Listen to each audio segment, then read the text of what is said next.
Assalamualaikum. Selamat pagi. Good morning Mak Ciki. Betul? Betul. Tengah tengok Borak Kopitiam. Hari ni buat pertama kalinya saya ke udara live secara langsung ni dekat luar. Saya dekat depan Galeri Interaktif Taman Eko Rimba KL. Bukan apa. Sebenarnya kita ada aktiviti nak dilakukan dekat Taman Eko Rimba. Tapi pagi ni cuaca nampaknya tak berapa mengizinkan.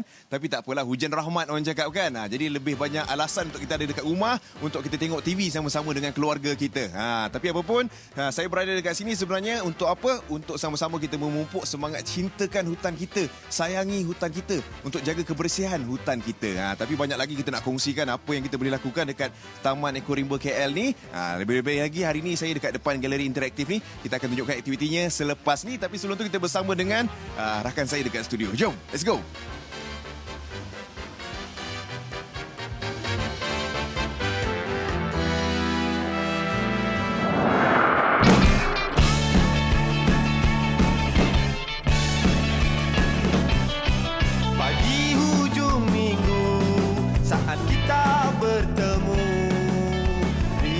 Ria rasanya bila kita bersama.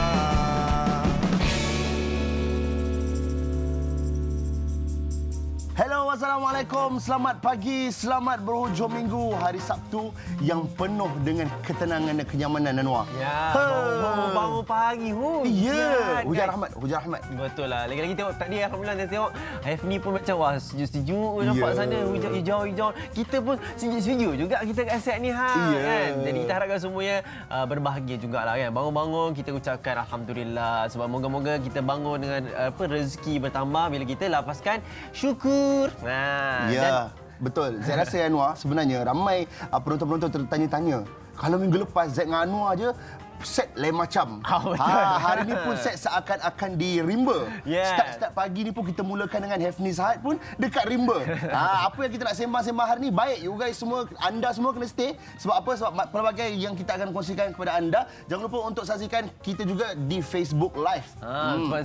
Biasanya kita tengok memang akan ramai juga kat Facebook tu. Dan semua-semuanya kalau siapa yang menonton di Facebook, inilah peluang orang untuk bertanya soalan. Sebab macam-macam info kita nak kongsikan. Dari sudut, pernah dengar tak Vertical Garden? Saya pun macam tak faham macam mana Vertical Garden kan. Pernah tak tengok landscape di luar negara macam mana? Pernah tak? Kalau tak pernah, siapa yang pernah tu kongsi-kongsi juga kat Facebook tu. Ya, betul Anwar. Sebenarnya saya suka Anwar sekarang punya konsep ni. Sebab apa tahu? Kita banyak benda yang kita sebenarnya terlepas pandang dan mungkin kita tak tahu. Yang kita dah hidup berpuluh-puluh tahun pun kita tak sedar dan kita tak perasan. Jadi sebab tu kita nak kongsikan di Borak Kopitiam. Bukan kita sahaja kongsi dengan penonton, tapi kita mengharapkan juga penonton kongsikan apa saja info. Sebab tu tadi kita beri, sekali lagi kalau kita boleh keluarkan kat situ, Facebook, kita ada Twitter, kita ada Instagram. Apa-apa saja yang anda nak kongsikan dengan kami terima dengan hati yang terbuka, insya-Allah. Ya, tapi jangan, kita nak mengingatkan sekali lagi, sebab kita pun telah dikejutkan dengan berita terbaru bahawa kita sudah kenaikan kes COVID-19. Jadi saya nak pesan pada semua yang siapa yang cintakan hutan, yang dah plan pada hari ini nak keluar ke rimba, nak keluar berekreasi dan sebagainya, kenalah jaga kita sebab belum habis lagi. Semalam rekod tertinggi sebenarnya, harian tertinggi 280 lebih. Jadi maksudnya kita kena berhati-hati. Tak naklah ada PKP 2.0. Orang rumah dah habis pantang, nanti nak jalan-jalan. Itulah. Tapi sebab itulah Dr. Hisham pun kata dekat Twitter pun dia tweet satu benda ni. Dia kata kalau kita duduk rumah macam mana? Tapi dia tweet dalam bahasa Inggeris kan? Itu bahasa Melayu, bahasa ringkasnya. Itu dah teaser dah tu. Betul. Rata-rata kita masyarakat yang hidup di dunia ni pun di Malaysia khususnya dah berdebar. Betul. Kita teringat balik, alamak macam mana ni, macam dulu kena kuarantin dekat rumah. Macam mana ni? Kalau boleh, sebab tu sekarang ni kita kalau boleh, kita dalam masa kita melakukan kerja harian, kita harus bekerja, kita kena buat benda yang wajib untuk kita. Dalam masa sama, prosedur kesihatan, SOP tu kita kena kalau boleh lebih perketatkan lagi. Kalau dulu sebelum ini kita keluar sana sini mungkin terleka sedikit lah. Sekarang ni sekali lagi kalau tak ada urusan penting, tolong duduk di rumah. Jaga kebersihan, dan sekali lagi kita nak pesan, dan jugalah janganlah kongsi benda-benda yang tipu-tipu kan. Jangan nak tiba-tiba nak menggemburkan benda yang tidak sahih. Tapi yang sahihnya nak kongsikan, ada berita sedih tapi alhamdulillah selamat. Ada seorang gadis ni, seorang bukan gadis lah, mak-mak lah, dikatakan telah hilang selama 2 tahun. Dijumpai terapung di lautan. Dan ini ini yang kita nak katakan satu berita yang bersyukur juga, tapi hakikatnya adalah satu berita yang sedih sebab ada akibatnya kepada rumah tangga, adanya masalah rumah tangga dan sebagainya. Dan disebabkan itu maka dia membawakan diri untuk menghilangkan diri, tidaklah hubung pada mak ayahnya, pada keluarganya sebagainya. Maka terjumpalah di lautan ini dan disyaki dia telah lompat. Tapi namun nak maklumkan juga atas pencarian ataupun selidik, mereka dapati dia adanya masalah mental, ada masalah mental. Baik, itu adalah keputusan viral awal-awal lah Noah. Kita start dari berita sedih. Ini Zaid nak kongsikan satu berita di mana menyeronokkan juga sebab Zaid sendiri tengok dekat Twitter, dekat sosial media. Jadi ini seorang gadis yang terkenal juga di luar negara, MasterChef Junior ni, yang dia mencuit hati kita, mencuit hati netizen, di mana gadis ini dia potong buah rambutan dengan pisau, kemudian dia kupas sikit dan dia makan sikit-sikit, faham tak? Tak macam yang kita makan secara normal. Normal kita kan gigit, makan sekali dengan dia punya buah sekaligus tu. Betul. Biji buang. Ni tengok. Boleh tak ditunjuk? Dia tak biasa kan. Nampak tak? Dia potong sikit. Itu yang menjadi viral video ni sebenarnya. Lepas tu ada seorang wanita di aplikasi ni juga, dia balas. Dia kata, macam ni nampak dia tunjuk. Dia cara makan sebenar. Lepas tu dia buat yang secara sebenarnya sih. Tapi itu dia profesional kan. Dia tidak dalam melata macam Allah semua kena marah aku larilah semua. Tak, tapi inilah dia, kita nak katakan kita berkongsi, tak perlulah nak kecam-kecam kot, tak perlulah nak marah-marah. Kita tunjuk aja. Itu paling best. Sebab kadang-kadang bila kita guna pisau ni ada juga faktor yang tak ada masalah pun. Kadang nak jaga kebersihan tangan, getah-getah bila rambutan dan sebagainya. So kita nak kongsi, ajarlah dengan baik-baik. Ya. Kan? Kena dengan konsep kita hari ni. Apa tadi? Hutan. Yes. Kehijauan. Sayangi hutan kita. Ya, di alam rimba damai dirasa. Tapi Zat sebut pasal rimba nak dirasa kan. Ada juga tempat yang kita boleh rasa-rasa makan. Ya. Dekat mana? Di dalam rimba juga. Dalam rimba? Cuba kita tengok. Kafe mana ni? Kafe Sekiranya penonton ingin merasai makan di tempat yang dikelilingi hutan, bolehlah singgah di restoran Subak yang terletak di Bukit Lanjan, Kuala Lumpur ini. Lalu masuk ke restoran ini sahaja sudah sangat tenang dengan kehijauan hutan semula jadinya. Restoran yang berkonsepkan Dine with Nature ini memang sangat sesuai kepada mereka yang inginkan kelainan. Tidaklah asyik nak makan di pusat membeli belah sahaja kan? Tanah ni 1 ekar. And then kita start build tanah tempat ni 2008.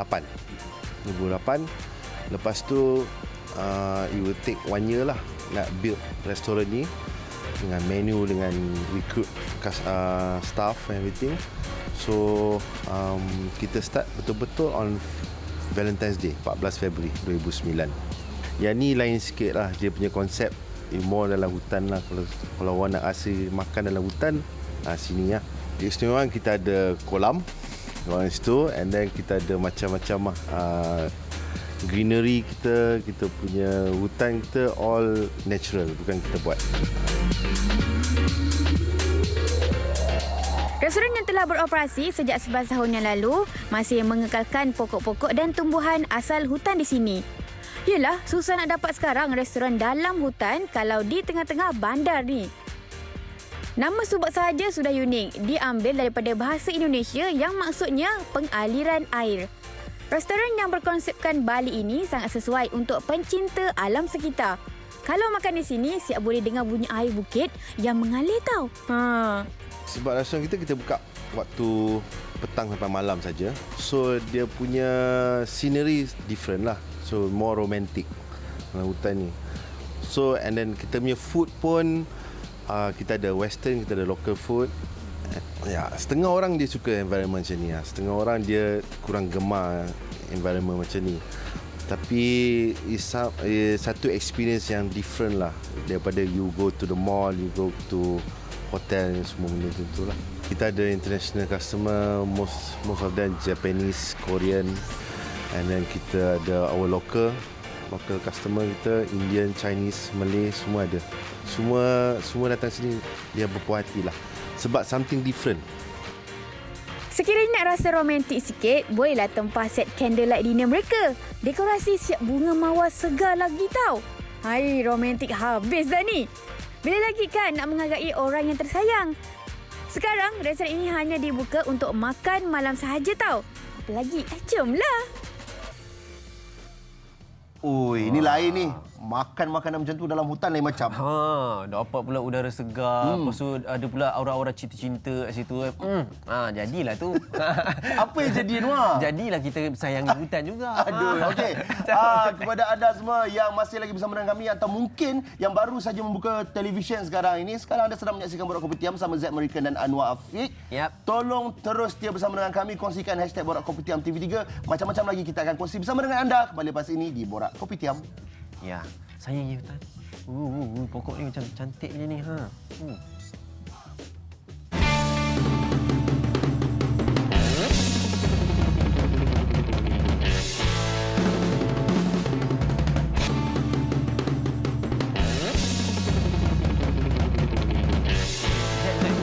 Kalau hujung minggu kan, abang suka pergi hutan mana? Hutan mana? Kalau dululah, di dulu Simang dululah. Adalah dekat area rumah tu. Dekat belakang. Sebab duduk apa kat Templar kan? Templar. Oh, kalau kat situ banyak Wak, hutan. kenapa tak bagi tahu terus alamat rumah dekat situ, tak ada masalah. Kan? Kenapa Anwar? Besok? Kalau kat situ hutan apa yang best kan? Dia kan banyak luas kat situ. Ada banyak nak sebut pun tak boleh nak sebut kat sini sebab banyak. Kalau Agong suka tempatnya apa Uluyam. Uluyam. Tu sebab itu memang wah best lah situ. Sebab belah-belah sana kan gunung apa banyak macam-macam sejuk-sejuk ada waterfall, Yelah. water. Betul lah Anwar. Kita tambah lagi sebenarnya macam Zack sendiri ada sepupu yang jenis suka tau. Macam hutan-hutan lah, air terjun ni. Dia memang orang yang macam itu. Yalah. Dia tak suka sangat dekat bandar-bandar yang sesak dengan kereta dan sebagainya. Dia suka duduk di kawasan macam ni. Kita pun kadang-kadang kita macam, kenapa engkau ni suka duduk tempat macam ni semua sekali-sekala boleh ni kerap. Jadi kita yang tak ada minat tu kita tak faham. Tapi Zack sebab pasal kat bandar kan. Kat bandar pun ada hutan juga tau. Maksudnya kesesak-sesak Kesesakan. Tapi kalau kita sebut pasal hutan, ada juga dekat bandar pun ada juga hutan macam tadi. F ni berada di Taman Eko Rimba KL. Kat situ itu cantik lah situ sebenarnya. Macam ni lah. Kita biasanya kalau kita sembang-sembang dua. Nampak? Sebab tu kita tak boleh sembang dua. Kita ada tetamu. Yes, kita ada tetamu istimewa. Bersama dengan kita, Dr. Hafizal. Muhammad Hafizal Ismail. Assalamualaikum warahmatullahi. Silakan, selamat datang. Kita ada Dr. Hafizal hari ni kan. Dr. Hafizal merupakan pensyarah daripada UPM kan. Dan pensyarah ni bukan calang-calang sebab apa Jabatan Taman Alam dan Rekreasi. Kalau kita perhatikan di UPM memang cukup terkenal lah dengan pembelajarannya berkenaan tentang alam sekitar, agriculture, haiwan dan sebagainya macam-macam sebenarnya. Tapi kita nak tahu pada hari ni macam sebenarnya berapa peratus hutan doktor yang tinggal di Malaysia sebenarnya? Berapa peratus hutan? Berapa peratus? Kalau saya boleh tanya Zack dengan Anwar kan. Okey, Dr. Tahun 90-an kat mana you all berdua waktu tu? Saya 90, saya baru setahun. Saya di Loh Mahfuz kot. Saya baru setahun.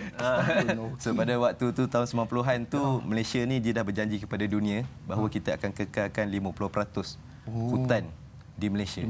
So 3 dekad selepas itu kita bilangan kuantiti hutan kita masih berpegang pada janji itu pada dunia. Masih Lebih daripada 50% sebenarnya. Okey, Segi komposisi alhamdulillah. hutan-hutan kita. Dan kalau itu sekitar mana yang sebenarnya yang hutan yang masih ada? Adakah itu hutan simpan ke? Ini kategori apa ya? Hutan simpan, hutan yang rekreasi ke? Semua ni sekeliling Malaysia ke ataupun ada satu kawasan yang khusus lah? Jadi sebenarnya dekat Malaysia ni semua negeri ni dia ada hutan-hutan dia yang tersendiri. Dan setiap hutan-hutan ni dia dikategorikan, ada setengah dia panggil dikelaskan. Dikelaskan kepada beberapa bahagian.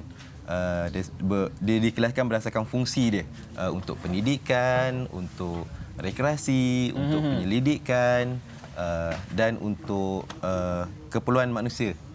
Kawasan tadahan air, itu fungsi hutan-hutan ni, fungsi dia.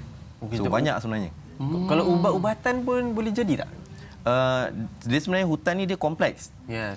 Dia macam kalau kita buka komputer tu kan, kan banyak chip-chip semua kan. Ibarat macam itulah hutan tu. Kalau salah satu pada chip tu tak ada, mungkin dia tak berfungsi dengan betul lah. Okey doktor, saya ada satu soalan. Biasanya kalau kita sebut pasal hutan kan, ketandusan hutan tu maksudnya orang tebang pokok dan sebagainya. Itu paling klise lah pemahaman kita. Tapi adakah kebersihan sungai itu memain peranan untuk kesejahteraan hutan? Hutan ni dia sebenarnya dia ibarat macam span lah. Span kita basuh pinggan kan.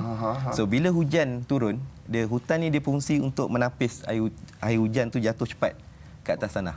So kalau laju, macam kita buka paip air kat sini kan, dia laju turun kan. So bila ada hutan ni dia serap dulu pelan-pelan.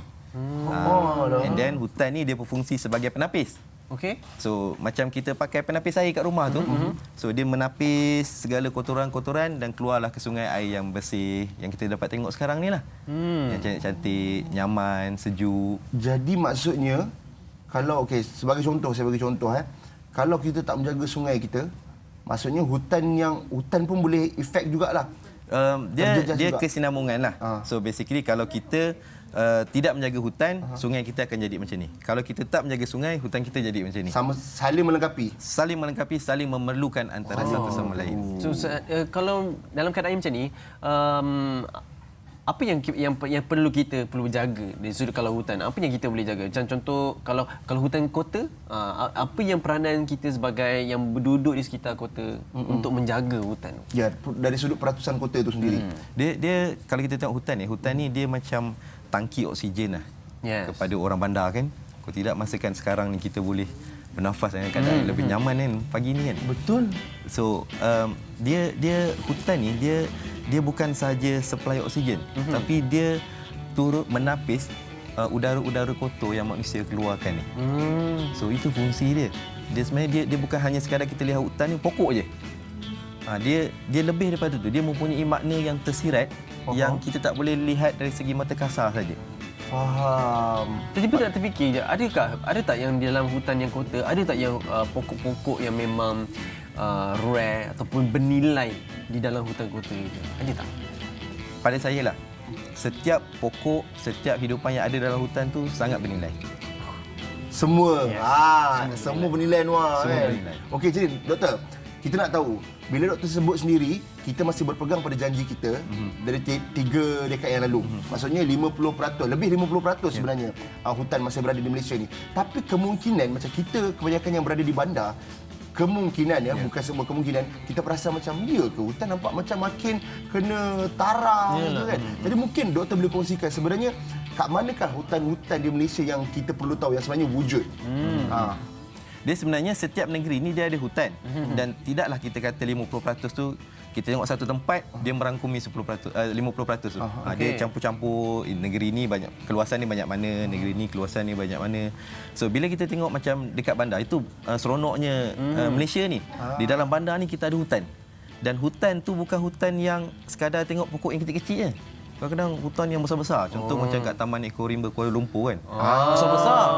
Tu doktor sebut bila dah sebut Taman Ekorimba ni, kita sebenarnya nak jumpa. Dia nak tengok Hafni apa yang dia sedang buat kat sana ni. So kita bila sekejap kita nak jumpa Hafni kat sana. Hello Hafni, Taman Ekorimba Kuala Lumpur.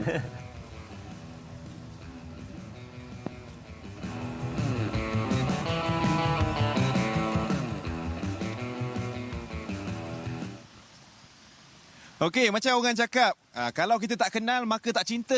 Jadi kalau kita nak cintakan hutan kita, kita kena berkenalan dulu dengan hutan kita. Jadi sekarang ni saya bersama dengan Cik Fahmi ni, pengawas hutan untuk Taman Ekorimba KL. Jadi Cik Fahmi, kita sebenarnya nak berkenalan lah dengan hutan-hutan kita ni kan. Apa antara pokok sebenarnya yang ada dekat Taman Ekorimba ni? Okey, di Taman Ekorimba Kuala Lumpur, Bukit Nanas ni, kita ada pelbagai dirian pokok. Antaranya kita ada jelutung, kita ada pokok karas, kita ada meranti, merawan dan cengal dan di antaranya lah. Antaranya lah. Dan kiranya ni antara pokok-pokok yang sesuai lah untuk kehidupan di hutan tropika kita kan, dengan cuaca kita kan. Dan nak tahu jugalah katanya antara pokok-pokok yang ada ni, hujan hujan ni macam menduga kita. Sekejap nampak kurang, sekejap macam makin nak lebat. Tak apalah, kita minta payung lah Orang cakap sediakan payung sebelum hujan. Kita dah hujan sikit baru kita ada payung. Okey. Jadi Cik Fahmi, kita nak sambung cerita antara pokok-pokok yang istimewa yang ada kat sini tu. Okey, di antaranya lah salah satu kat sini kita ada pokok karas lah. Kejap saya tukar tangan Boleh okey. Kita ada pokok karas lah atau lebih dipanggil kayu gaharu lah. Dan maksudnya kayu gaharu tu daripada pokok garas. Pokok garas. Kita pokok tu bertujuan untuk buat minyak wangi lah. Pati minyak wangi. Dan maksudnya daripada pokok karas tu gaharu tu dicari daripada pokok karas tu macam mana nak? Maksudnya saya tak berapa faham yang tu. Untuk kita lihat pada pokok karas tu, dia secara natural lah pokok tu akan sendiri sakit. Dari di situ timbullah satu kayu gaharu tu sendirilah daripada teras dia, dan kita akan ambil daripada teras tu untuk jadikan sebagai parti minyak wangi lah. Okey, maksudnya daripada pokok karas tu, di teras dia tu ada kayu gaharu tu yang digunakan untuk membuat minyak wangi. Itu keistimewaan hutan kita. Selain daripada tu ada pokok lain? Kita ada pokok beruas, pokok nadir ataupun sebagai pokok buah-buahan di dalam hutan lah. Kita tujuan dia adalah untuk bagi sumber makanan kepada binatang-binatang yang ada dalam hutan. Binatang-binatang dalam hutan lah. Antara yang kita ni pokok beruas, special ni adalah pokok tu seakan-akan pokok manggis. Pokok beruas tu? Kiranya buah dia tu kalau kita tengok, kalau kita masuk hutan, dia akan memang nampak macam sebiji macam buah manggis lah. Seakan-akan dengan macam manggis lah. Daripada daun dia, daripada batang dia, daripada buah dia, seakan-akan macam manggis lah. Kita nak tunjuk pun kat sini hujan kan. Kiranya kalau, contohlah kalau orang yang pergi ke hutan kan, kalau tiba-tiba nampak, ini macam pokok manggis, boleh makan. Boleh makan lah maksudnya buah tu. Buah beruas boleh makan. Selain tu khasiat dia adalah untuk darah tinggi, untuk ubatan sebagai ubatan tradisional lah. Kiranya secara semula jadinya pokok beruas ni dengan buahnya tu untuk kegunaan perubatan lah. Dan selain tu Cik Fahmi, yang kita nak tahu pokok apa lagi? Selain tu kita ada pokok merbau lah. Untuk pengetahuan Cik F ni lah, merbau ni telah pun diwartakan sebagai pokok kebangsaan oleh mantan Perdana Menteri kita yang ketujuh, itu Tun Dr. Mahathir Mohamad, sebagai pokok kebangsaan pada 2019. Kerana pokok ni dipilih adalah sebagai simbol kekuatan, melambangkan pokok merbau itu sendirilah.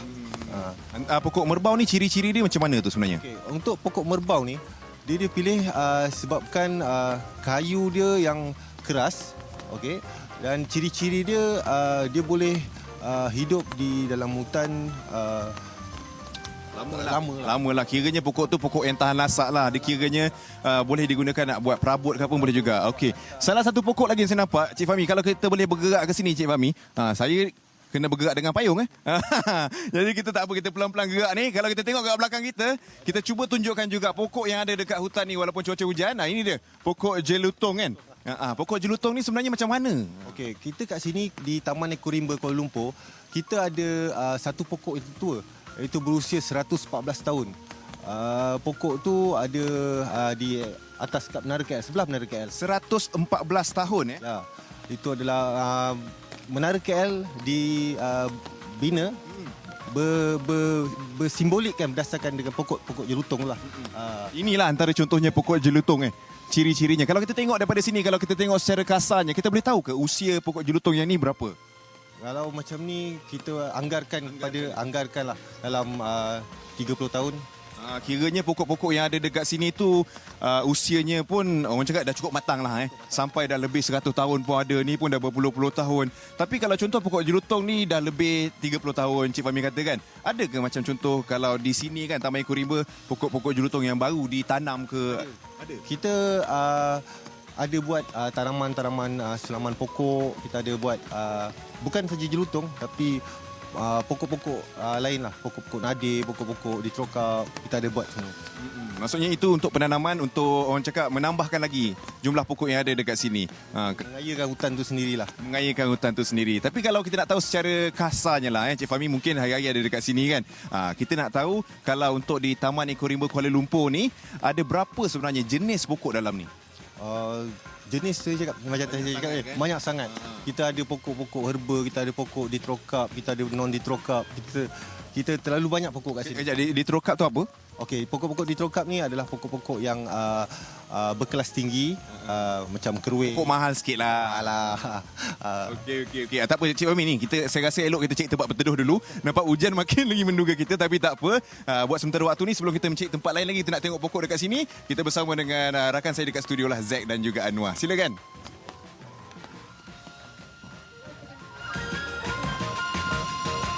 Wow, apa-apa pun kita kena bagi tepukan lah kepada Hefni. Ya. Bukan senang Dia memayungi orang sambil interview kau. Anwar, bayangkan kalau kita buat nak interview nak pegang payung. Macam mana kan? Susah kot. Orang power macam Hefni je boleh buat kan. Baik, Tapi jadi itulah dia.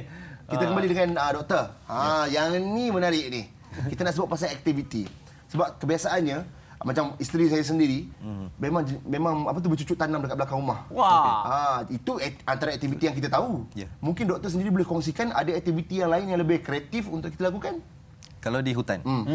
Kalau di hutan ni sebenarnya aktiviti tu dia banyak kita boleh lakukan. Dan banyak dia tu bergantung kepada siapa kita. I see. Siapa kita ni sebenarnya macam kita nak macam mana? Kita nak merapatkan hubungan bersama keluarga, Okey. hutanlah tempatnya. Okey. Kita nak menguji dari segi ketenangan jiwa kita, hutanlah tempatnya. Kita nak mencabar daya tahan badan kita, hutanlah Hutan tempatnya. tempat dia. Betul lah. Saya setuju dengan apa yang doktor cakap tu. Kita setuju sangat dengan apa doktor cakap. Ini antara aktiviti-aktiviti ini berlaku sebelum apa tu penularan COVID-19 lah. Ini antara aktiviti-aktiviti yang dilakukan. Ini zaman-zaman sekolah Anwar. Jangan bawa lupa. Awak pun salah seorang facilitator, betul tak? Tapi kalau kita perasan doktor, kalau seandainya kalau kita pada hari ini adakah kita ada aktiviti yang memberikan kesedaran kepada masyarakat tentang sayangnya hutan? Ada tak pada Tentang hari pentingnya ini? keberadaan hutan ni. Sebenarnya sepanjang tahun, bukan saja di peringkat universiti ataupun agensi, rakan-rakan seperti di peringkat NGO, pihak-pihak swasta pun banyak melakukan aktiviti kesedaran. Dan pada saya, kita sebenarnya dah tak perlu bagi kesedaran. Kita kena bertindak. Okey.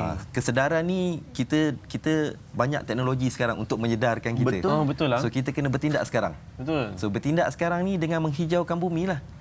Kita ingat 3 dekad yang lalu kita berjanji pada dunia.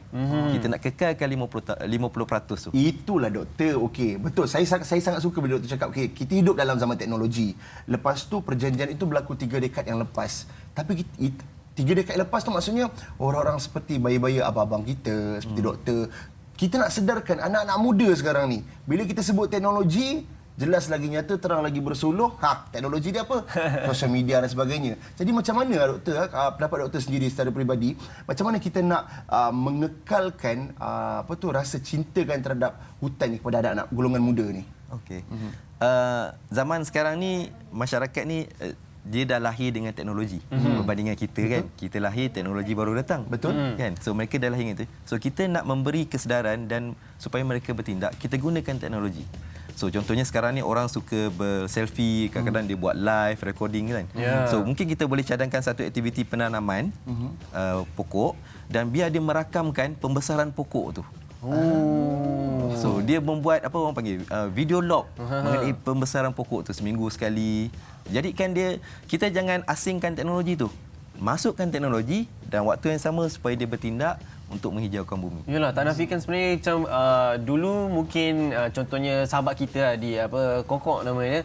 Dulu dia tak rajin berrekreasi. Tapi sejak adanya benda-benda sosial media ni, dia sibuk berkayuh-kayuh sampai ke gunung-gunung, bukit-bukit tu. Tengok dia tersenyum kat sana. Betul doktor, sebab mungkin pada awalnya kami ingat ke Kokok nama sebenarnya Shikin. Kami ingat ke dia berkayuh basikal masuk hutan ni sebab dia nak cari pasangan. Tapi rupanya tak. Dia memang cinta tu bukan terhadap manusia. Dia cinta pada hutan.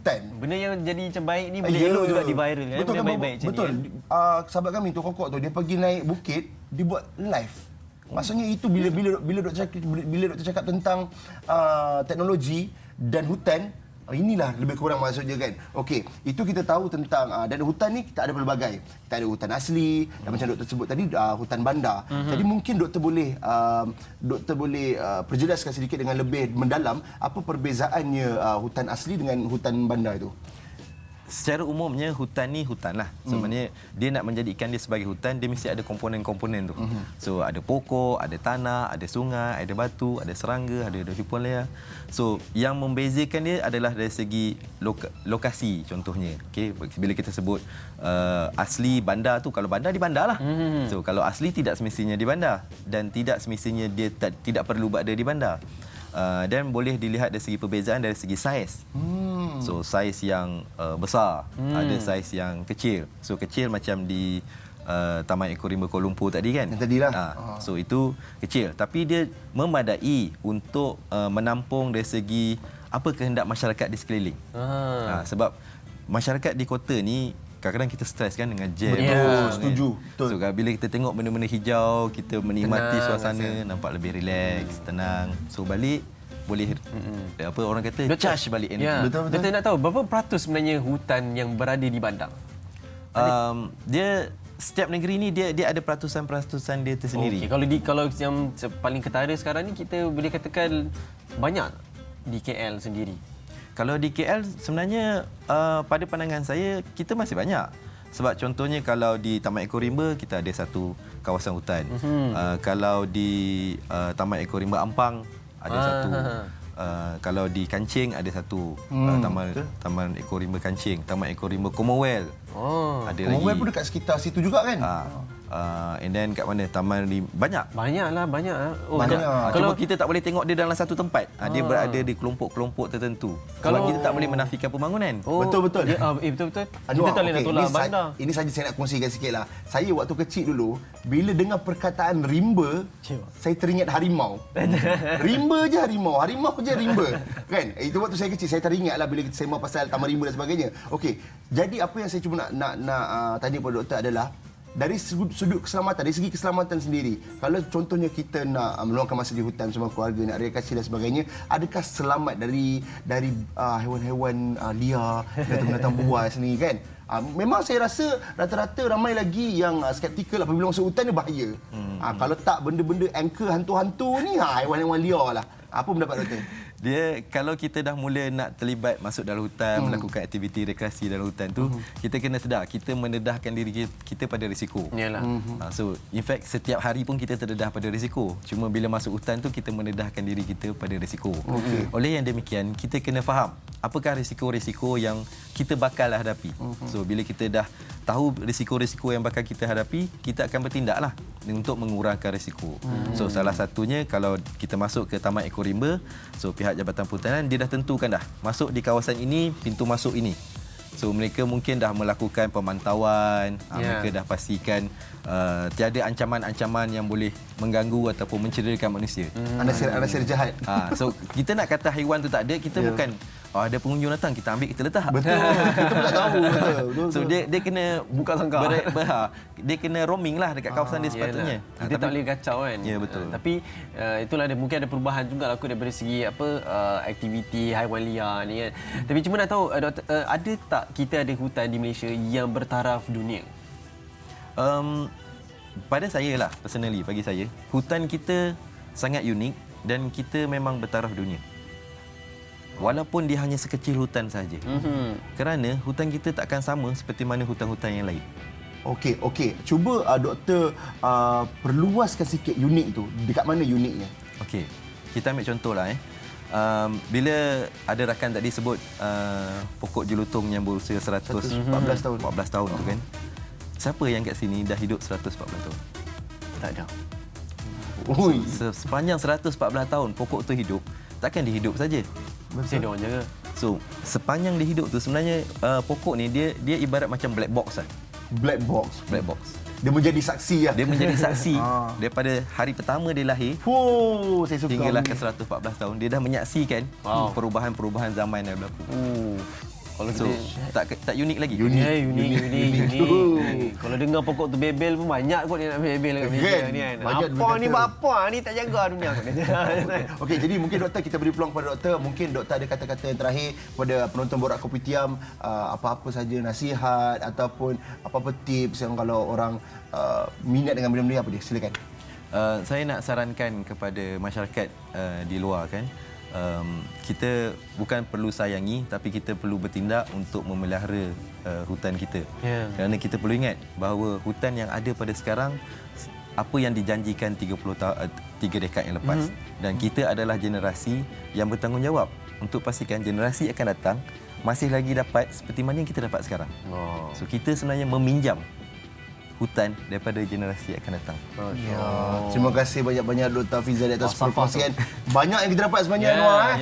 Ya, harapnya anda pun sama. Jadi kepada anda jangan lupa untuk terus duduk di rumah selagi tak ada urusan penting, jaga diri, jaga keluarga, SOP kena jaga jarak dan sebagainya. Duduk depan, tonton TV 3. Kami di Borak Kopitiam akan kembali selepas ini. Lihat seketika.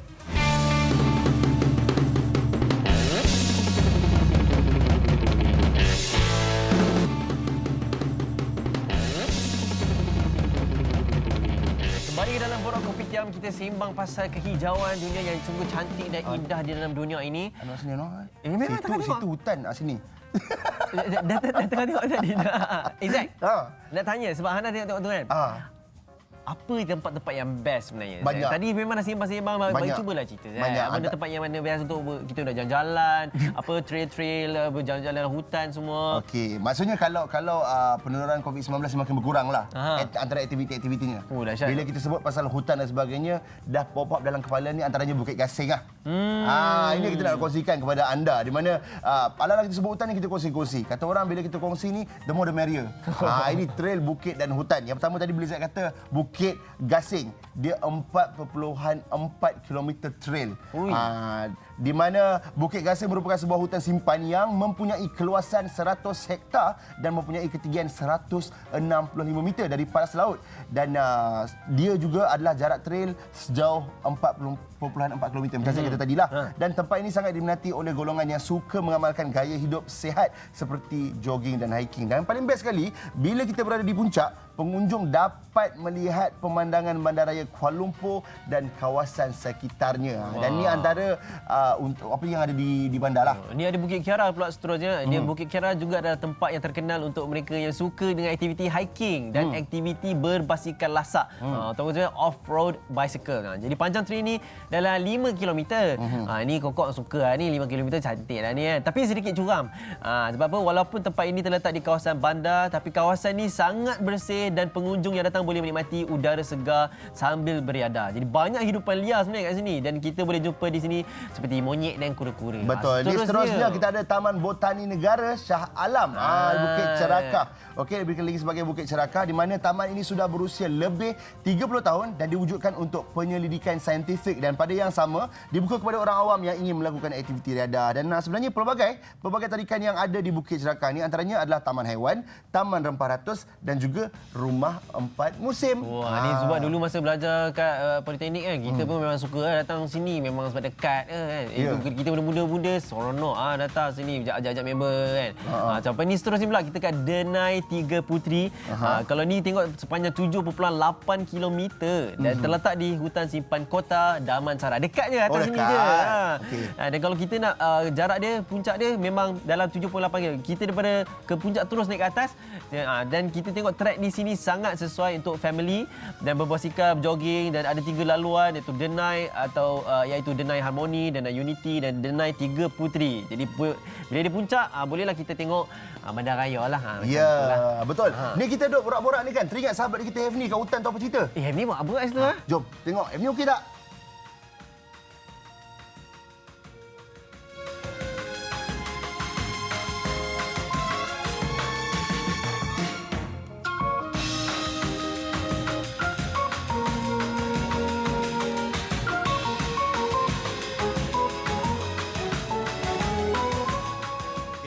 Jadi bersama dengan saya sekarang ni kita ada pengarah Perhutanan Wilayah Persekutuan Cik Hafiz Hamzah.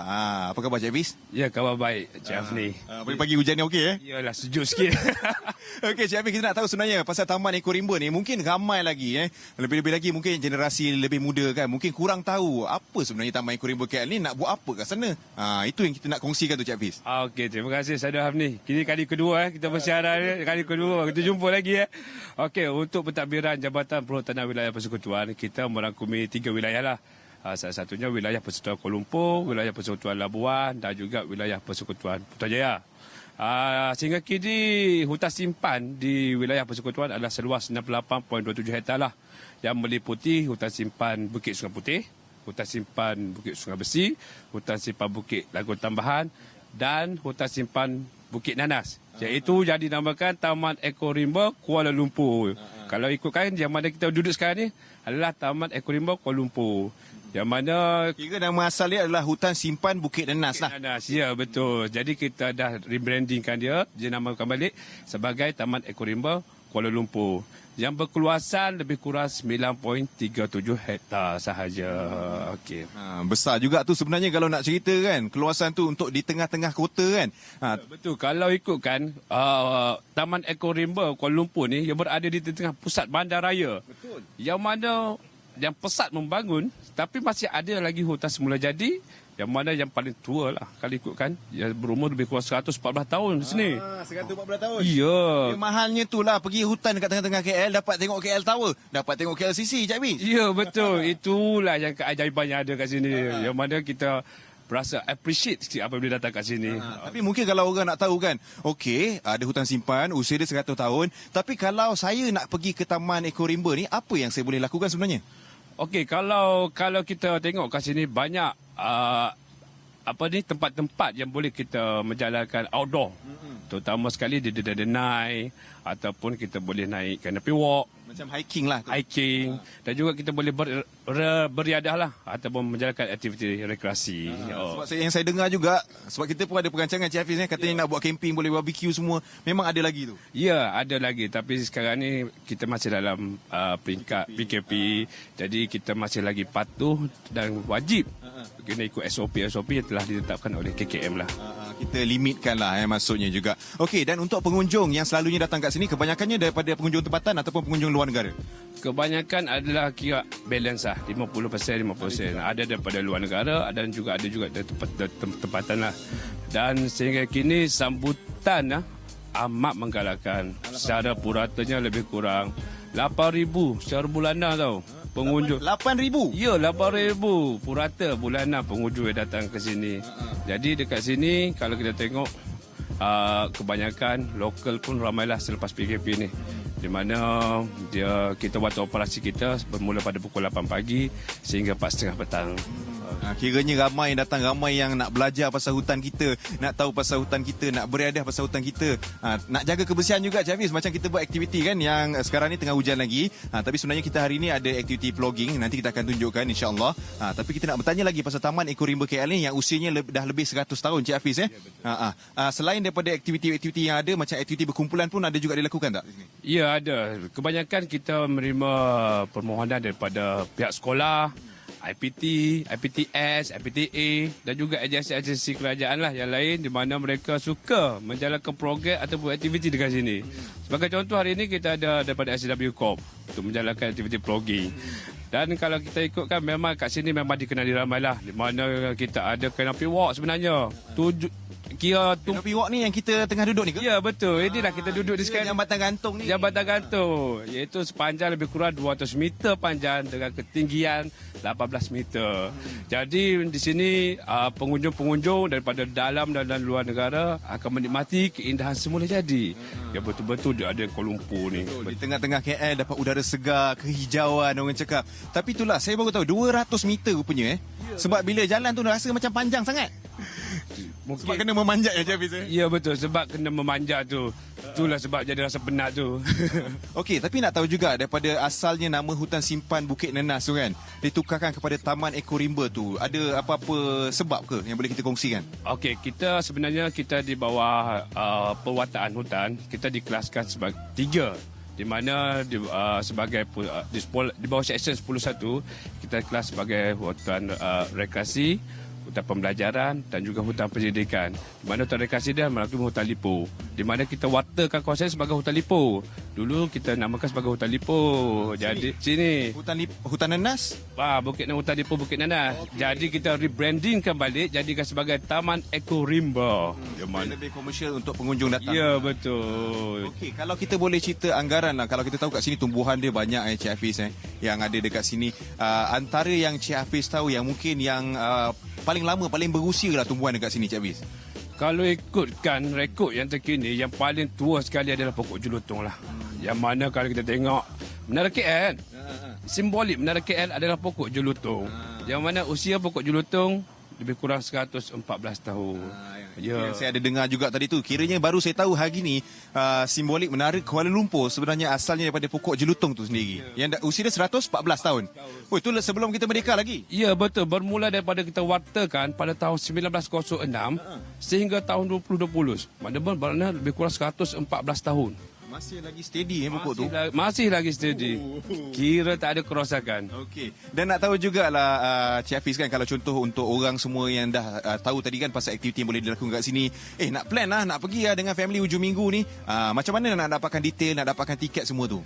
Okey, untuk pada semua pengunjung yang mana yang nak datang beriadah atau menjalankan aktiviti outdoor di hutan TerKL ni, mereka boleh melawati di IG ataupun FB kami di @JPSM Official. Kerana @JPSM Official. JPSM Official. Jadi mereka boleh mari IG dan Twitter sebutlah, bagi memudahkan untuk pembelian tiket ataupun untuk merancang apa aktiviti yang ada di dalam TerKL ini. Okey, itu antara infonya Cik Hafiz kongsikan, Pengarah Perhutanan Wilayah Persekutuan. Kita sebenarnya nak cuba lagi tengok aktiviti yang akan berlangsung, aktiviti vlogging tu, tapi nampak cuaca ni macam dah okey sikit Cik Hafiz kita cuba-cubalah jalan dulu. Sementara tu kita kembali ke studio dulu. Jom Cik Hafiz kita tengok. Cuaca nampak macam dah okey dah ni. Zack dengan ni Anwar.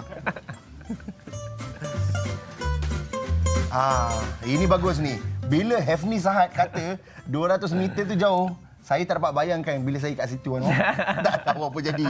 Baik, itu dia Taman Eko Rimba Kuala Lumpur. InsyaAllah kita akan masih lagi bersama dengan sahabat kita tu. Cakap pasal jalan-jalan ni, Anwar tadi kata ada benda nak kongsi. Sebenarnya kita pun banyak juga nak kongsikan tempat-tempat yang untuk kita. Tadi dah bincang pasal bukit-bukit, taman-taman. Ada ni satu lagi ni, namanya Tugu Trail. Tugu Trail Kokok pergi tu. Tugu Trail. Jom tengok-tengok.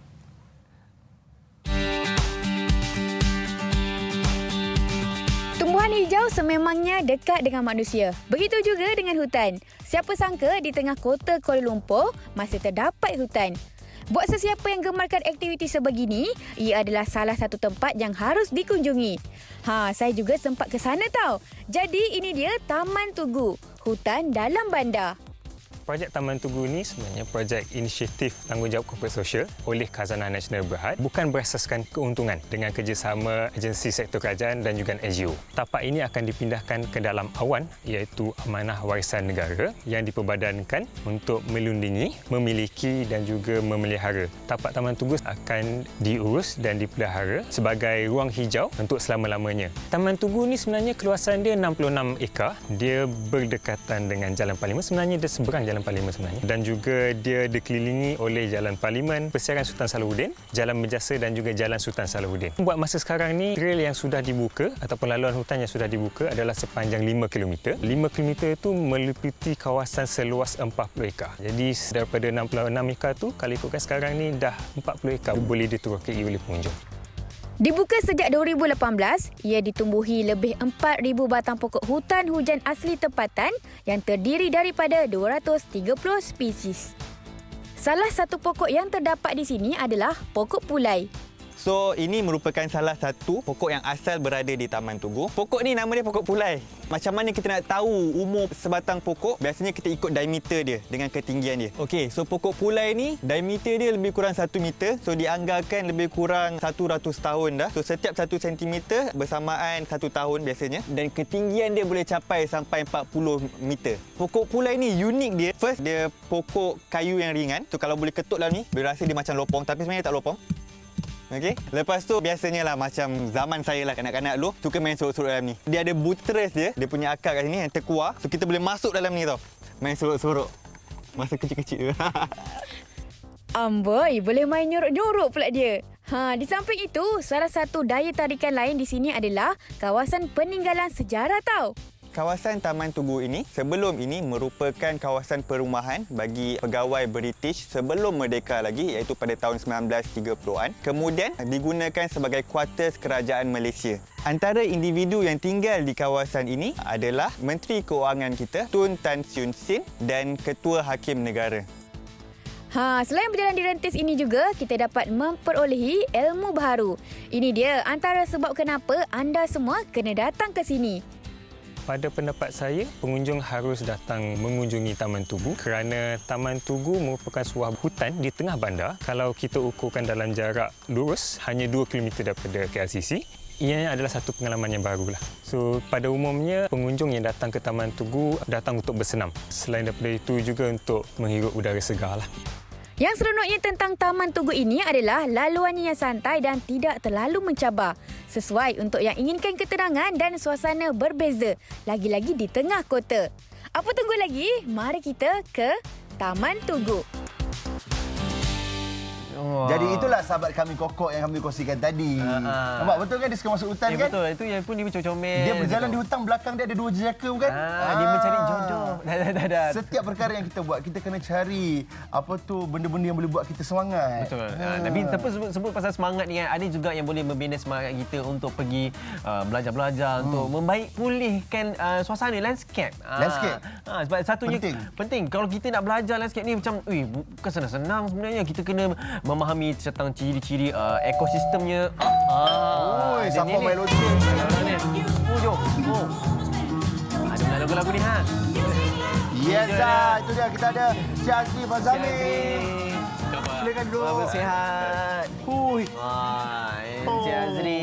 Kalau kau tahu tentang... Saya ingat Bee Gees tadi. Terkejut. Okey. Silakan Noah. Kita nak tahu tentang sedikit latar belakang Cik Azri ni. Sebenarnya dia memiliki pengalaman membaik pulih lanskap di luar negara. Bersama dengan UNESCO di kawasan Eropah, membaik pulih. Sebab di sana banyak macam sejarah. Apatah lagi di Malaysia ni. Betul, kan? sebab tu kita bawakan Cik Azri ni dekat Borak Kopitiam. Baik, kita nak sambung teruslah tentang dekorasi dan lanskap hutan. Bila kita sebut pasal dekorasi dan lanskap ni, apa yang terdetik di minda Cik Azri sendiri? Okey, sebenarnya semua orang sukakan ketenangan, betul tak? Betul. Kalau sebelum ni, studio ni, maybe kita nampak macam penuh aja barang-barang kan. Sana sini bersepah-sepah. Tapi bila kita ada pokok kat dalam kawasan ni, terus hati macam sejuk, tenang kan.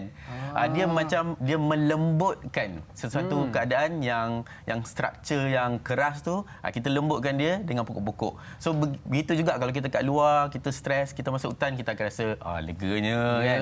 Rasa kedamaian tu memang tinggilah. Memang luas sangat. Sebut pasal tu saya nak tanya juga macam saya dapat tahu sebenarnya Cik Azri yang design kan kita di studio ni. Untung kita sebenarnya ni. Kita set up lah sebenarnya untuk khas lah untuk Borak Kopitiam pagi ni. Sebab lepas ni kita akan sembang tentang vertical garden bersama dengan Cik Azri juga. Tapi Zul, kita nak tahu apakah sedikit tentang pengalaman Cik Azri di luar negara. Masa tu tentang lanskap ni, apa yang restoration di luar sana? Adakah berbeza daripada luar sana dengan Malaysia? Okey, sebenarnya kalau ikutkan kita sepatutnya bersyukurlah sebab kita ada hutan hujan khatulistiwa yang memang panas dan lembap sepanjang tahun kan. Tapi kalau di negara luar, di European countries, kita ada 4 season. So jadi ada kategori pokok tu memang tak ada lah. Maknanya kita diversity kita lagi besar, lagi tinggi. Okey. Kalau sebelum tu seperti anda semua dapat lihat sekarang di kaca televisyen, ini yang direstorasi sendiri oleh Cik Azri ya. Ya, ni ada salah satu saya terlibat dengan Conservation and Preservation of Historical Park and Building. Ni di antara Germany dan juga Poland.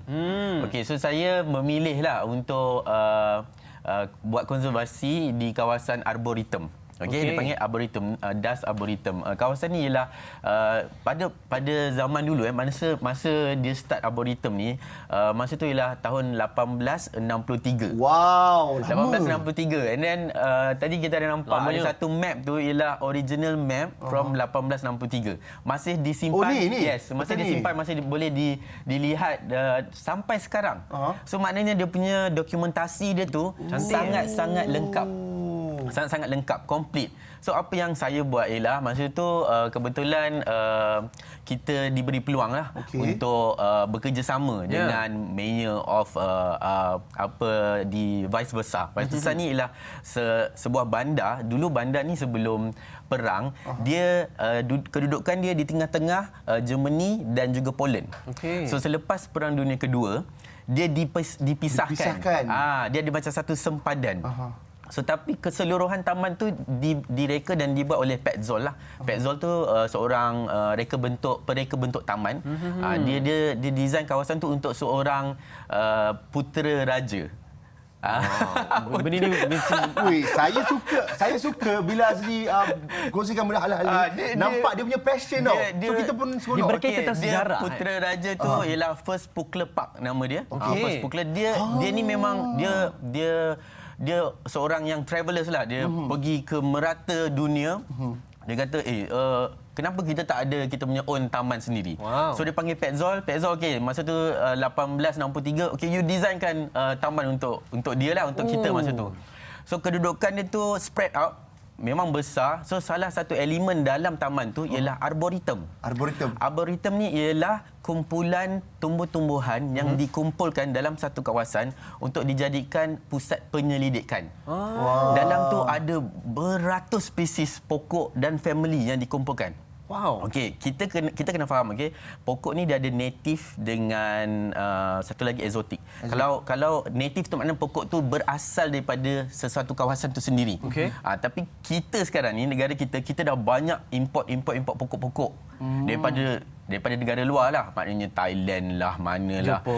Tu semua kita kumpul. Jadi itu bukan pokok native, tapi apa yang Prince Pukler ni dia kata saya tak nak pokok ni daripada luar, saya nak native plants. So kita kategorikan pokok tu mengikut spesies dan family, dan kita letakkan di dalam satu taman arboretum dekat kawasan tu. Baik, itu kalau kita ceritakan tentang luar lah. Macam-macam. Okey, sekarang banyak macam-macam sangat. Pengalaman Azri dekat luar begitu luas. Memang bila disebut balik memang tak cukup nak cerita. Tapi sekarang kita nak tahu tentang landscape di negara kita, di Malaysia. Maksudnya bila sebut tentang Malaysia, tadi macam Azri sendiri sebut kata kita banyak import daripada luar dan sebagainya. Tapi adakah itu benda yang bagus ataupun tidak sebenarnya? Sebenarnya ada spesies tu dia boleh macam overrule tumbuhan yang ada. So kita tak nak benda macam tu. Sebab tu kalau boleh kita nak galakkan semua orang tanam pokok native. Maknanya pokok yang asalnya daripada negara kita sendiri. So bila kita tanam pokok yang memang asal daripada negara kita, kita sebenarnya memanjangkan hayat tumbuhan tu sendirilah. Kalau kita ada pokok lain, kita tanam, kita perkenalkan pokok luar, tak ada masalah. Tapi dalam keadaan yang terkawal. Okey, macam ni Azri. Apa kata sebelum kita perkenalkan pokok luar, saya nak tanya soalan yang paling mudah sekali. Cuba Azri perkenalkan pokok yang ada dalam set kita hari ni. Apa dia? Okey, macam hari ni kita ada giant keladi. Giant keladi atau nama dia Alocasia lah, Alocasia spesies. Dia ada banyak spesies. Kali ni ada macam-macam. Ada yang kita boleh makan, ada yang kita tu dia gatal pun ada juga kan. Yang ni tak boleh makan lah. Sebenarnya ni boleh makan. Boleh makan? Boleh makan. Ya. Dia punya ubi dia tu orang boleh potong-potong buat keripik lah apa benda semua kan. Spesies yang belakang ni selalu jarang lah. Yang belakang ni? Yang tu is Alocasia juga, keladi juga. Tapi dia bukan boleh membesar sebesar macam giant keladi ni lah. Okey, yang spesies sama belakang juga. ini semua ialah local species lah sebenarnya. Kita ada Ini native Monstera spesies, kita ada paku gajah, fern ni. Atas ni paku gajah. Paku gajah. Selalu kita nampak fern lah, paku pakis yang kecil-kecil yang merayap dekat bahagian bawah dasar hutan kan. Ini yang dia tumbuh tinggi. Jadi maksudnya kira pokok-pokok yang ni kita boleh ambil dia untuk jadikan sebagai penghias atau dalam landscape kita. Boleh, sebenarnya tak ada masalah. Tinggalkan macam ni tak payah, jangan. Kita ambil yang cantik je. Tak ada, sebenarnya pokok-pokok hutan ni dia ada banyak kategori. Dia ada trees, dia ada big trees, dia ada shrub, dia ada ground covers, apa benda semua. So jadi kita kena pandai pilih pokok yang sesuai yang kita boleh gunakan dalam rumah ataupun di kawasan persekitaran rumah kita. Okey, cakap pasal kawasan persekitaran rumah, saya tak tahu kalau saya salah ke ataupun pelanduk dua serupa ke. Yang depan saya ni, ini ke yang selalu ada dekat pagar rumah? Kebiasaan. Bukan. Yang ada dekat pagar rumah tu memang dia boleh hidup kat situ. Itu ialah nama dia ialah ficus. Ficus pun ada macam-macam spesies. Ini bukan ficus. Ini bukan Ini ficus. apa? Ini nama dia kalau common name lah kita panggil lipstick plants. Lipstick plants. Kenapa lipstick plants? Kita nak tahu. Okey, dia akan mengeluarkan bunga dia warna macam merahan ke pink. Tapi ni bukan musim dia lah. Dia berbunga tapi ni bukan musim dia. Selalu bunga tu dia seolah-olah seperti lipstick. Okey. So tu yang kita panggil dia lipstick. Saya nak tahu bagaimana pula kalau di sekitar Kuala Lumpur sekarang ni kita lihat ada banyak pokok-pokok yang macam single kat tepi jalan raya dan sebagainya. Ada tak sebenarnya dia bermain peranan apakah kebaikan adanya pokok single-single di dalam bandar? Sebenarnya pokok memanglah dia akan bagi redupan kan, macam silara dia tu yang besar tu akan bagi mengurangkan kepanasan apa benda semua. Tapi kita kena pilih pokok yang sesuai jugalah untuk dalam bandar. Okey.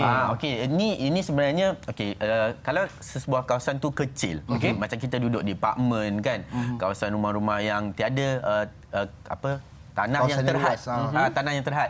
So kita boleh hias di kawasan patio. Ini kita nak perkenalkan macam makan di luar rumah. Macam kita makan, selalu kita makan kat dalam rumah, dining area kan. Ni kita boleh makan di patio, di halaman, apa benda semua. So pada yang sama, tak semestinya kita perlukan kawasan yang luas untuk kita dekorasikan tumbuh-tumbuhan ni. Kawasan yang kecil, dinding kosong ke mana-mana semua, bahagian dalam rumah boleh kita hiaskan. Yang penting kita perlu tahu cara je lah. Kita perlu menjaga dia pun memang satu benda yang sangat kita penting. buat satu hal, kita maintenance pun satu hal juga. Kita dah buat cantik-cantik, lepas tu kita tak siram. Tapi satu benda ni benda seminggu je lah. Mesti latih disiplin kita. Ya, betul. Kan? Setiap pokok ada cara penyiraman dia sendiri. Yang mungkin yang ni sehari sekali saja. Mungkin yang tu seminggu sekali. Dia berbeza-beza.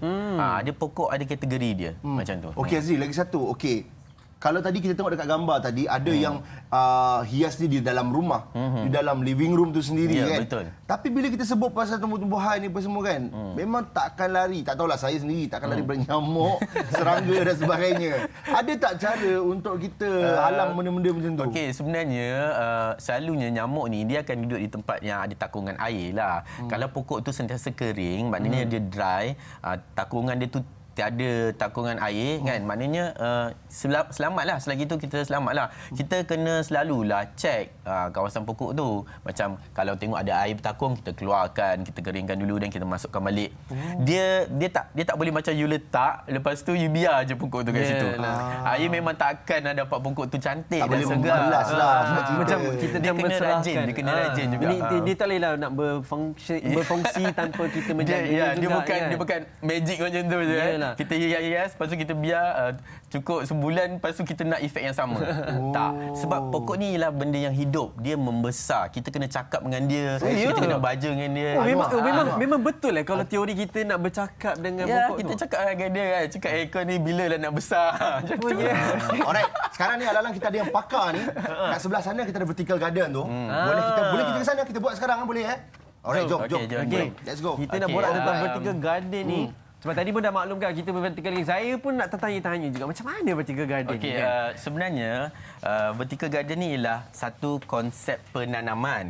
Selalu kalau kita tanam pokok, kita tanam atas tanah, kawasan yang macam kawasan yang besar lah kan. Tapi untuk kawasan rumah yang macam ruangan yang terhad.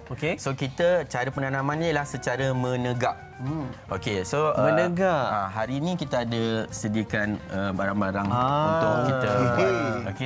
Ini sahabat saya Zaim Zaini ni suka ni benda-benda macam ni.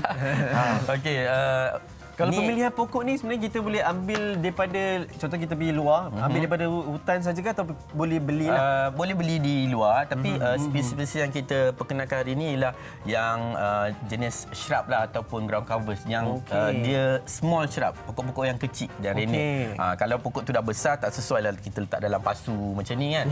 Tapi apa yang penting ialah walaupun ruang tu terhad, kita masih lagi boleh masukkan pokok-pokok elemen pokok dalam kawasan rumah kita. So hari ni kita ada ni a few pasu ni memang kita dah lekatkan kat sini. Saya tolong pegang. Apa yang kita perlu buat ialah kita cari satu base kayu ke, dan ni benda ni plastik sekarang. Kita just ikatkan dia. Kita ikatkan, macam ni saya gunakan kabel tight. Kita gunakan kabel tight. So kiranya kita akan menyediakan satu platform yang menegak. Itu paling basic lah. Ya, itu paling basic lah. So vertical garden ialah konsep penanaman yang ditanam secara menegak. Namanya vertical kan. Nama vertical kan. Okey, Azri, biasa kita tengok kalau macam ni, kebiasaannya mungkin akan ramai gantung dekat dalam rumah lah. Ya, betul. Okey, mungkin ada jenis-jenis tumbuhan yang sesuai dalam rumah yang tak sesuai. Mungkin boleh kongsikan. Sebenarnya tumbuhan ni dia, kalau kita nak cakap semua pokok-pokok daripada kita punya suhu kita lah kan, hutan hujan tropika ni sebenarnya semua sesuai. Semua sesuai. Tak ada masalah. Tapi bila keadaan pokok tu dah besar, kita kena keluarkanlah dia. Kita kena bila dia dah terlampau besar sangat kita kena pindahkanlah. Sebab kalau pasu yang kecil ni macam ni dia akan limited lah, maknanya saiz dia akan jadi macam tu saja. Melainkan kalau kita tukar pasu yang besar dia akan jadi lebih besar lagi. Betul. Seperti anda semua dapat lihat sekarang di kaca televisyen, ini sebenarnya ikut kita punya kreativiti sendiri. Ya, betul. Ada yang pasunya berkala-kala, berwarna-warna. Warna pink ada dan sebagainya. Okey, maksudnya Azri, contoh, kalau contohnya saya yang tak pernah langsung benda macam ni, kalau nak mulakan ni memang sebenarnya kena kreatif, kena ada bakat tak? Ya, betul juga. Tapi kita kan ada banyak, kita ada YouTube apa benda semua kita boleh tengok kan. Kita boleh belajar daripada internet apa benda semua. Cuma hari ni kita ada few plants yang ada kita kat sini. Macam ni ialah air plant. Air plant ni tak perlu tanah pun sebenarnya. Boleh saya try pegang? Boleh. Takut tak gatal kan? Tak gatal. Ada bunga warna pink ni, so dia punya common name dia orang panggil cotton candy. Okey. Boleh tak saya nak kongsikan dengan penonton Borak Kopitiam yang ni kamera ni boleh tengok dia punya tekstur dia. Dia macam ada bersalji-salji sebenarnya. Ini memang memang original ke?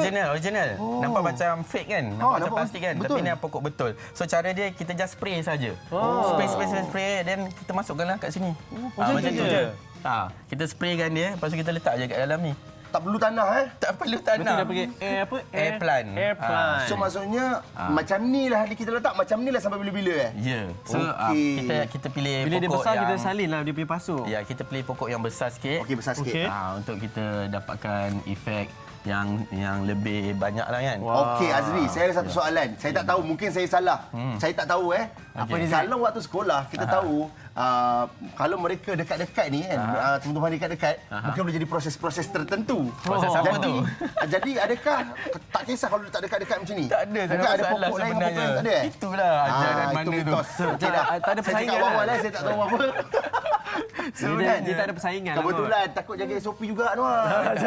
Dia tak ada masalah sebenarnya sebab dia kira individual pots lah. Dia ada pasu-pasu dia sendiri. Okey, ini apa pula?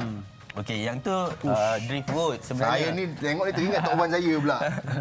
Sebenarnya dalam hati.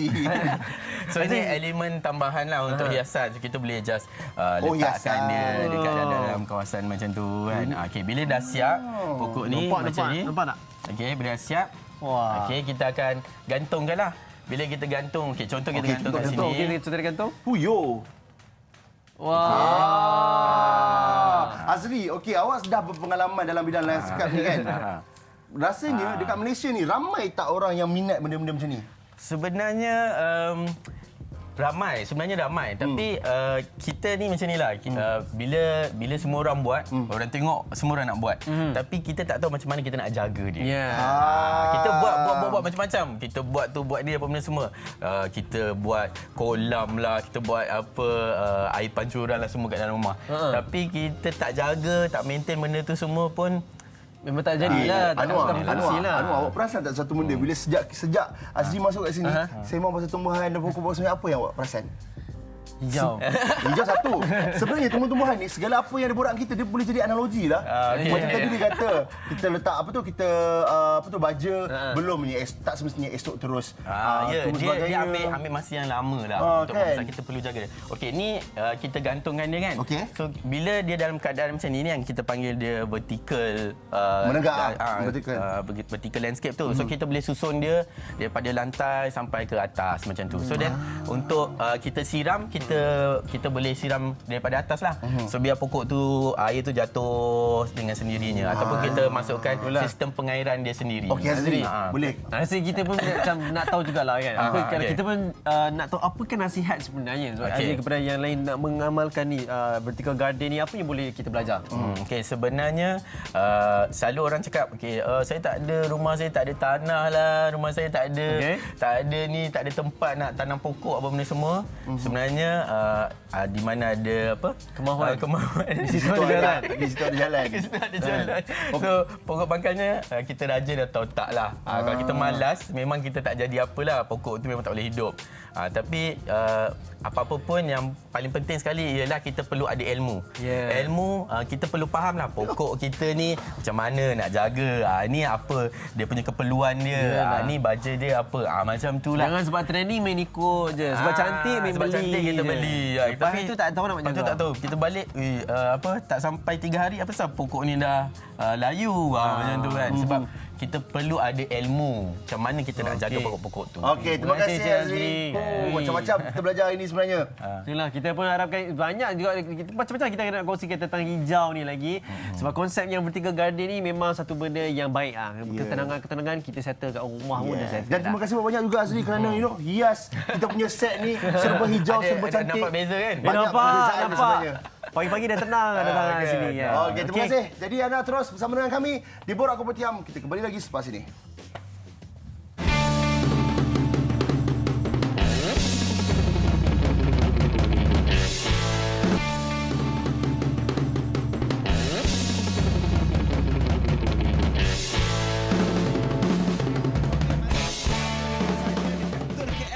Saya baru tahu macam yang Cik Hafiz cakap tadi, sebenarnya KL ni Taman Eco Rimba KL dulunya dikenali sebagai Hutan Lipo Bukit Nenas. Dan macam kita cakap lah, kita sebenarnya datang ke sini tujuannya untuk buat aktiviti vlogging. Tapi cuaca nampaknya dah okey sekarang Cik Faizal Dah mula dah, kalau kita tengok belakang kita ni, adik-adik kita dah buat dah vlogging.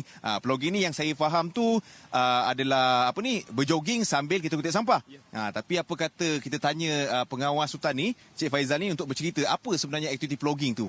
Sebelum tu saya nak ucapkan selamat datanglah kepada Hefni dan juga tim Borak Kopitiam kerana sekarang ni tim Borak Kopitiam berada di tengah-tengah Kuala Lumpur. Betul. Di salah satu hutan simpan yang tertua di Semenanjung Malaysia. Dan juga ianya satu-satu hutan simpan yang berada di tengah-tengah bandaraya.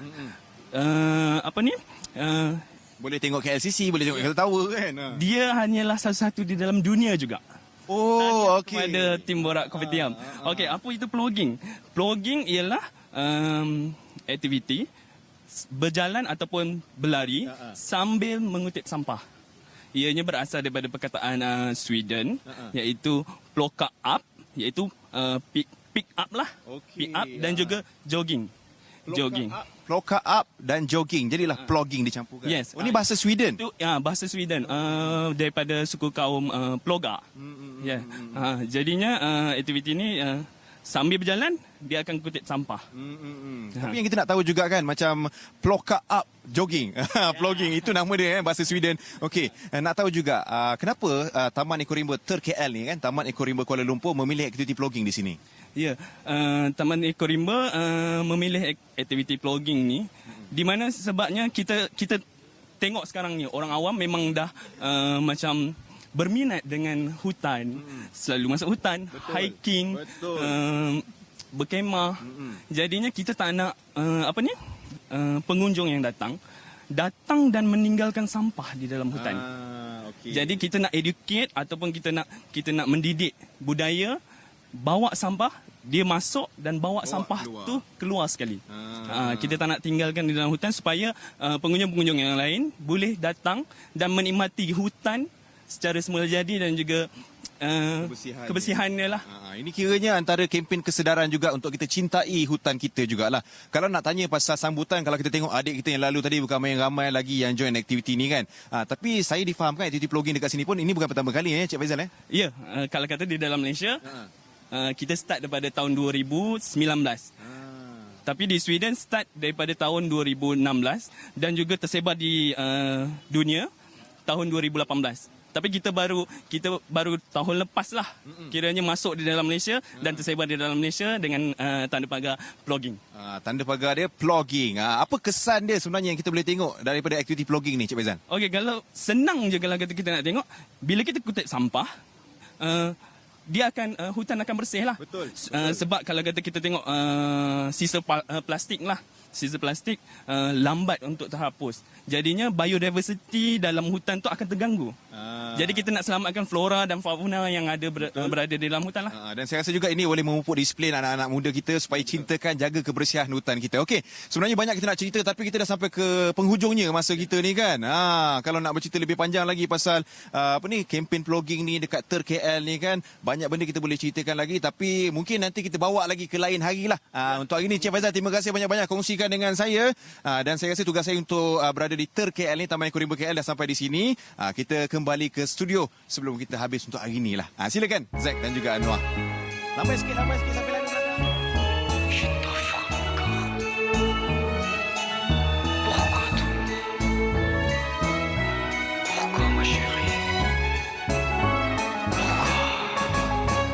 Terbuka tirai cerita, oh kononnya syuting katanya.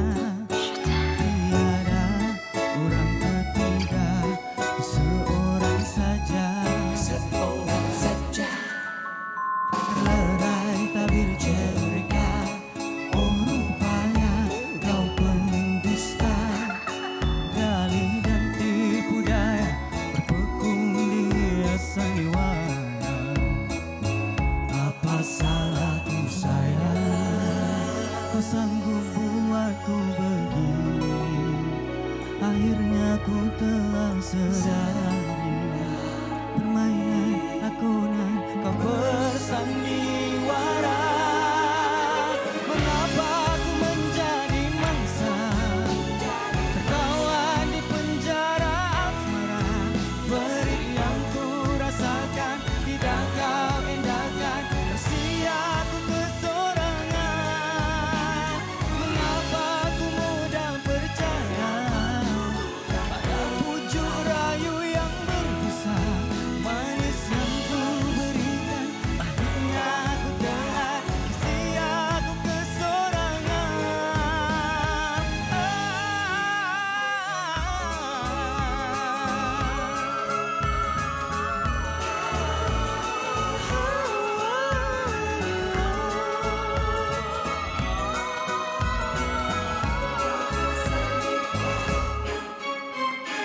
Berai tabir cerita, oh rupanya kau pendusta. Dalih dan tipu daya berpekung di hiasan sandiwara. Apa salahku sayang, kau sanggup buatku begini. Akhirnya ku telah sadari, permainan lakonan kau bersandiwara. Mengapa ku menjadi mangsa, tertawan di penjara asmara. Berit yang ku rasakan tidak kau endahkan, tersia ku kesorangan. Mengapa ku mudah percaya pada pujuk rayu yang berbisa. Manis yang ku berikan, akhirnya ku telan, tersiksa ku kesorangan. Menjadi mangsa, berit yang ku rasakan, tersia ku kesorangan. Menjadi mangsa,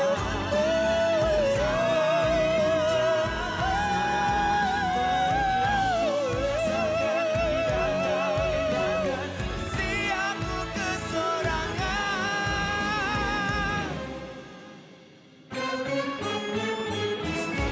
Ya, Zah, Syafiq Ikhwan, apa khabar? Silakan. Segak hari ni. Itu dah lagu terbaru. Penjara. Hasil ciptaan sepenuhnya.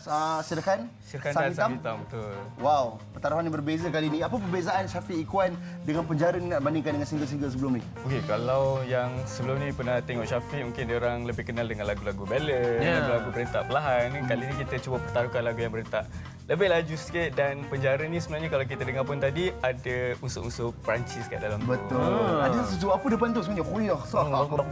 Kat depan tu dia sebenarnya cerita pasal, dia cakap sebab kalau kita dengar lagu Penjara ni dia tentang seorang yang ditipu. Dia pasal long distance relationship. So dekat awal tu dia punya monolog tu pasal kenapa kau tipu aku? Aku dah bagi semua dah. Asal kau buat aku macam ni.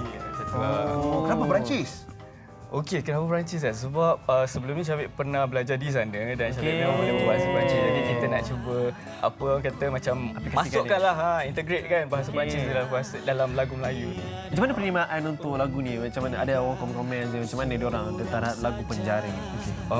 Setakat ni lah lepas minggu dirilis lagu Penjara ni, alhamdulillah penerimaan sangat baik, sangat positif dan kita terima banyak feedback yang baik lah untuk lagu Penjara dan dia orang suka dengan rentak ni, especially di bahagian chorus. Jadi mereka kata lagu ni senang didengar, senang layan. Ya, betul. Sama juga. Begitu kita perasan pun memang best juga. So macam lepas ni adakah memang nak fokus pada integrated punya jenis lagu ke? Macam best juga sebenarnya. Kita tak ada plan lagi untuk akan datang, cuma sebab lagu ni pun baru sangat lagi kan, masih dalam tempoh promosi. Jadi mungkin kalau ada rezeki mungkin kita akan buat yang sama, lebih kurang macam tu. Sebab Syafiq nampak bagus juga bila kita boleh educate orang kat luar sana, boleh belajar bahasa asing selain bahasa Inggeris kan. Jadi anda semua jangan lupa untuk saksikan Penjara daripada Syafiq Ikhwan, ada di YouTube channel Rusa Music. Dan seminggu dah mencecah 30,000. Mungkin insya-Allah kita boleh ratus ribu, juta mungkin. Alright, jadi kata-kata terakhir harapan untuk peminat di luar sana. Baik, first of all terima kasih kepada Borak Kopitiam sebab sudi jemput Syafiq pada hari ini, dan kepada penyokong Syafiq, pada geng Syafiq especially, terima kasih sebab menyokong Syafiq daripada hari pertama sampai ke hari ini, dan teruslah support Syafiq, terus support Penjara. Kalau ada salah silap tegur-tegurkan. Alright, terima kasih Syafiq. Kita akan terus bersama dengan Syafiq Ikhwan juga. Kembali lepas ini kembali esok sebenarnya. Terima kasih kepada anda yang sentiasa bersama dengan kami dari jam 8 pagi hingga 9.30 pagi. Saya Zack American. Saya Anwar Afiq. Stay safe semua. Kita belum habis ni. Betul. Duduk di rumah, tonton TV3, kita jaga kita. Bye-bye.